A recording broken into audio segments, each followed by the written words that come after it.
नाज़रीन अस्सलाम वालेकुम वरहमतुल्लाहि वबरकातुहू। जिस खबर का तमाम अहलियान इस्लाम बिलखुसूस इंडियन मुसलमानों को इंतज़ार था वो खबर आ चुकी है।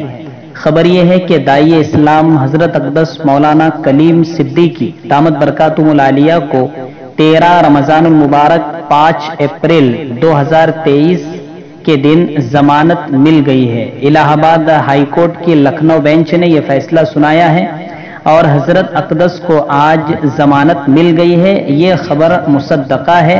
उसामा नदवी एडवोकेट ने यह खबर दी है और ये खबर तहकीक शुदा है, तस्दीक शुदा है कि हजरत अक़दस मौलाना कलीम सिद्दीकी दामत बरकातुहुल आलिया को जमानत मिल गई है।